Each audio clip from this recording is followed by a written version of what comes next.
De vuelta con Cerrando la Noche, esta interesante conversación con el doctor David Lahoz, quien es el coordinador del Centro de Estudios Constitucionales de la UAS, además gerente de Fundecon, que es la Fundación de Defensa de los Derechos al Consumidor. David,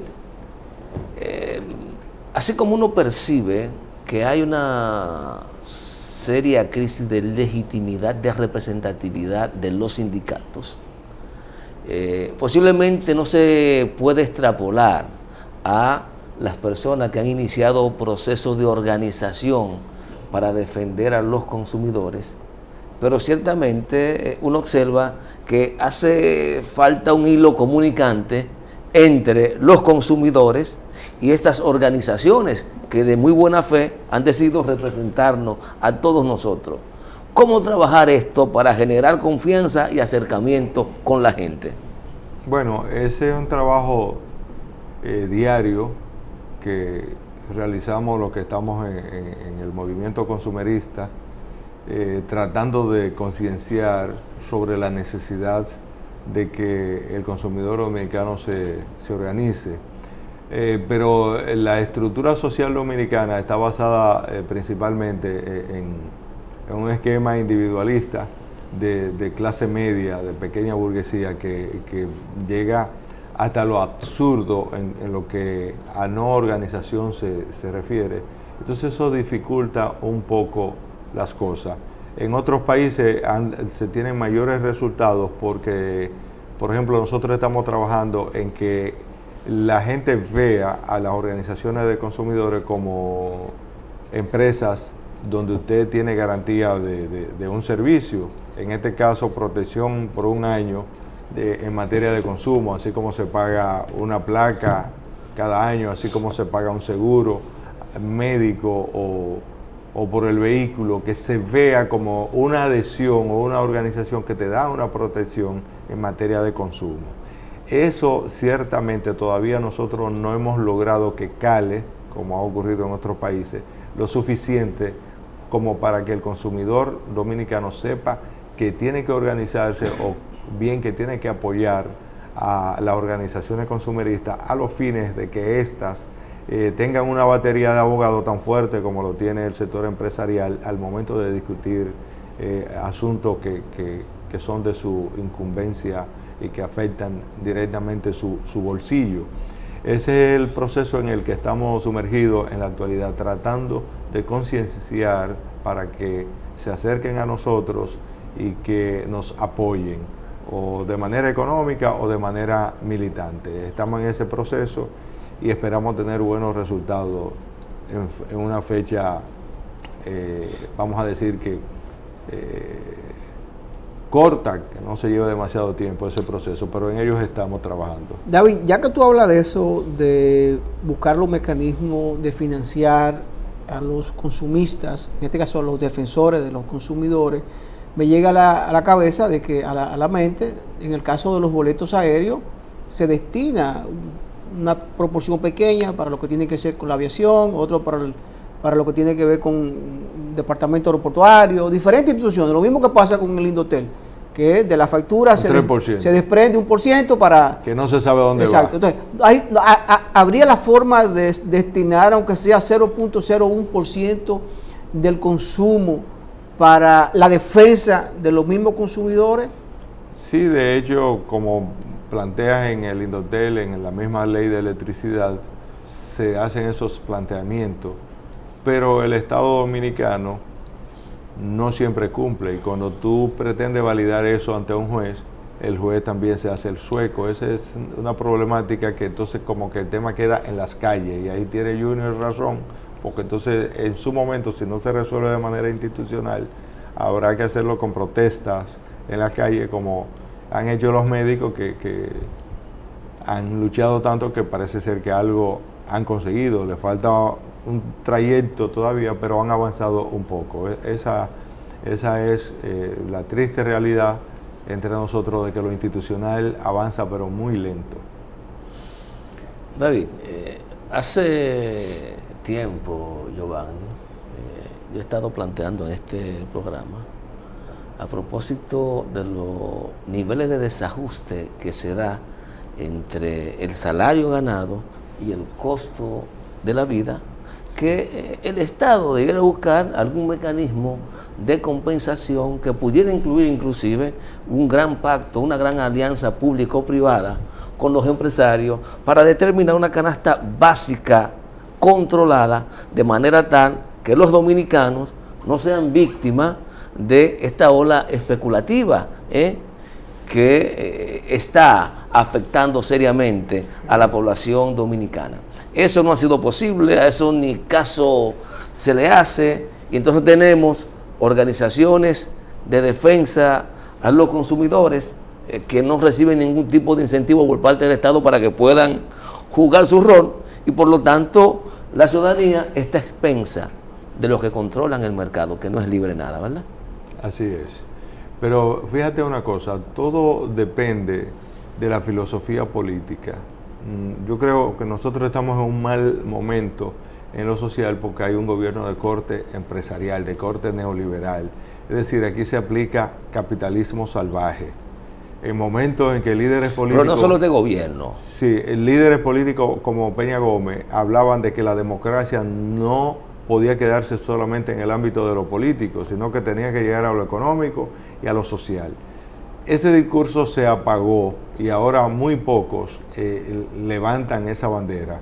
Pero lo que sí está claro es que el capitalismo tiene mayor estabilidad, donde las desigualdades de que tú hablabas están más disminuidas, con garantía, por ejemplo, en materia de salud, en materia de educación, en materia de buenas obras de infraestructura, en materia de buenos servicios para la población. La gente paga impuestos y lo paga con gusto porque ve que se les retribuye de algún modo.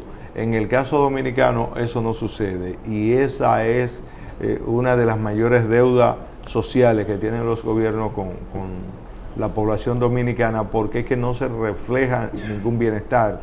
En otros países la canasta familiar, la alimentación, tiene una estabilidad que, por ejemplo, permite que la gente coma en la calle y que esto no represente un gasto significativo dentro de sus ingresos mensuales. Sin embargo, en República Dominicana comer en la calle es un lujo.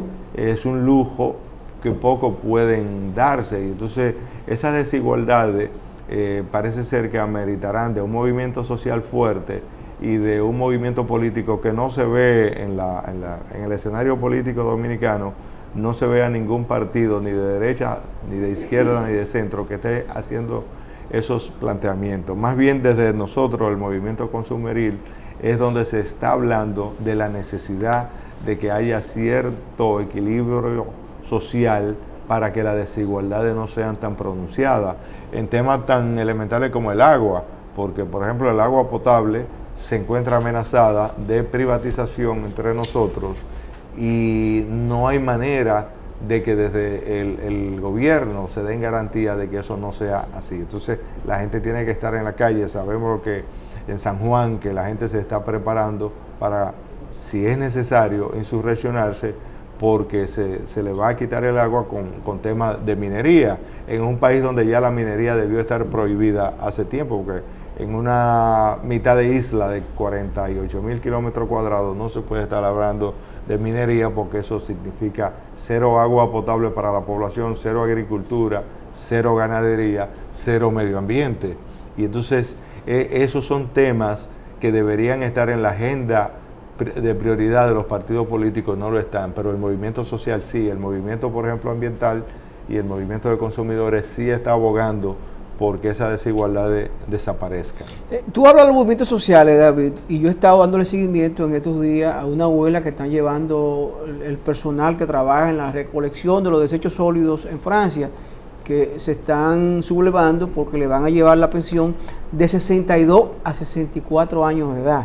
Le están aumentando 2 años y pues han hecho esta huelga, y parece que está prosperando porque ya el gobierno de Macron está analizando la propuesta, aunque le está por dar una puñalada trapera a este sector. Pero al final lo que quiero llevar a la reflexión es lo siguiente, que estos sectores salen a la calle, protestan y obligan al Estado a retractarse o a tener que reorientar sus políticas sociales, que lamentablemente no hemos logrado en República Dominicana, independientemente de la lucha que ha llevado el sector del colegio médico, que creo que hasta ahora son los únicos que han logrado reivindicaciones a costa de luchas y trabajo. Sí, lo que pasa es que el movimiento sindical en República Dominicana en la práctica ha desaparecido, ha sido desarticulado desde que en los años 80 del siglo pasado hizo su incursión el neoliberalismo en República Dominicana. El movimiento sindical fue descabezado y hasta ahora se encuentra en una situación lamentable. David, pero solo algunos grupos profesionales tuvo su año cumbre en el 1998. No, a partir de ahí que le vendieron a los trabajadores que iban a ser socios, ¿para qué te vas a sindicalizar si ya tú eres socio en la empresa? Pero fíjate que en países de capitalismo desarrollado como Francia y casi toda Europa, los sindicatos mantienen sus posiciones y saben pelear derechos. Pero aquí lo desarmaron, aquí lo dijeron, ya no se necesita, ustedes eran parte de la empresa, ¿para qué se van a sindicalizar? Van a recibir beneficios. Fue en el 98, sí, eso. Sí, es cierto. O sea, la entrada del neoliberalismo aquí ha sido desastrosa para los sectores sociales que todavía no hemos logrado reivindicaciones que son básicas en otros países. David, nos quedan 5 minutos y me gustaría saber tu opinión sobre 2 temas que afectan directamente a los consumidores. Ahora mismo hay una discusión sobre el futuro del arroz, ¿verdad? Eso es lo que estamos discutiendo, no solamente el arancel, es sobre el futuro de los productores de arroz de la República Dominicana y el tema de los combustibles, que es un tema de nunca terminar. ¿Cómo analizan ustedes esta situación? Fíjate, con ocasión del Día del Consumidor, nosotros formalmente le solicitamos al señor Presidente de la República que tenga a bien sincerar los precios de los combustibles. ¿Por qué? Porque en promedio el precio del barril de Texas está en $78 y los precios actuales de los combustibles están programados de cuando estaba a $120. Es decir, estamos hablando de una rebaja en el precio de más de $40 y el precio sigue siendo el mismo en la República Dominicana. Yo creo que ese no es solamente una estafa contra el consumidor dominicano, sino un mal ejemplo, porque el empresariado dice que si eso lo hace el gobierno, porque ellos no pueden hacerlo. Máxime cuando en el día de hoy lo que se habla es de que el petróleo está en $68 el barril. Es decir, sigue a la baja y aquí los precios siguen igual que cuando estábamos en plena pandemia y cuando se dio el tope por la guerra de Ucrania. Entonces, presidente, tenga un poquito de piedad con los consumidores dominicanos, ajuste los combustibles a la realidad y deje de estar haciendo que el pago de la deuda sobrecarga sobre aquellos que no se beneficiaron de esa deuda y que tampoco la hicieron. Así que es un llamado que le hacemos. En cuanto al tema del arroz, nosotros ahí tenemos una posición un poco diferente a lo que se viene hablando. Señores, el DERE-CAFTA se firmó a comienzos del siglo XXI. El país asumió compromisos, se nos dio una gracia de más de 20 años. Entonces lo que tenemos que hacer es preguntarnos es qué ha hecho el Estado Dominicano para ir adaptándose a esa nueva realidad si se nos dio una gracia de 20 años. Entonces creo que el gobierno le corresponde acelerar el apoyo que merecen nuestros productores de arroz para que el impacto del cumplimiento de ese acuerdo no nos provoque el que los extranjeros beneficiarios de dicho tratado empleen el dumping contra los productores nacionales. Le toca proteger a los productores para de ese modo proteger a los consumidores. Por otra parte, siempre se ha hablado aquí de un arroz plástico. ¿Y existe de verdad eso, David? Entonces, eso tampoco se le explica porque tenemos un Estado que no explica.